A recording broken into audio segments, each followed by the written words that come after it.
Hi friends, solar installation plan பண்ணுறீங்களா? அப்போ இந்த வீடியோ உங்களுக்கு தான். சோலார் இன்ஸ்டாலேஷன் அப்படின்னாலே நம்மளுக்கு அது ஒரு இம்பார்ட்டண்ட்டான லாங் டேர்ம் இன்வெஸ்ட்மெண்ட் அப்படின்னு வந்துட்டாலே நம்ம எல்லாருமே ஒரு க்ரைட்டீரியா செக் பண்ணுறோம். அதை நம்ம சோலார் இன்ஸ்டாலேஷனுக்கு பண்ணுறோமா? இந்த கொஸ்டின் நாமளே கேட்கணும். வெண்டார் நம்மளை அப்ரோச் பண்ணும்போது ஒரு சில கொஸ்டின்ஸ் நம்ம கேட்டாலே நம்மளுக்கு ஆஃப்டர் சேல்ஸ் சப்போர்ட் எப்படி இருக்குங்கிறதே தெரிஞ்சிடும். ஃபர்ஸ்ட் ஆஃப் ஆல் நம்மளை அப்ரோச் பண்ணுற வெண்டார் ரெஜிஸ்டர்ட் வெண்டாரான்னு செக் பண்ணணும். இன்னும் கான்ஃபிடென்ட் வர மாதிரி இன்னொரு பாயிண்ட் சொல்லட்டுமா? அவங்க பிஸ்னஸ் ஃபீல்டில் எவ்வளோ நாளாக இருக்காங்கன்னு பாருங்க. நம்ம எக்ஸல் பவர் சுவிட்ச் கீர் பவர் இண்டஸ்ட்ரியில் 28 இயர்ஸாக இருக்காங்க.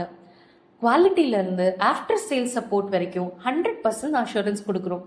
டாக்குமெண்டேஷன் ப்ராசஸ், சப்சிடி ப்ராசஸ், இது எல்லாமே டிரான்ஸ்பரண்டாக உங்கள் மூலியமாக மட்டும்தான் நடக்கும். இதுக்கப்புறம் ஒய் வெயிட்டிங்? ஸ்க்ரீனில் தெரிகிற நம்பருக்கு கால் பண்ணி இப்போவே உங்கள் ஸ்லாட்டை புக் பண்ணுங்கள்.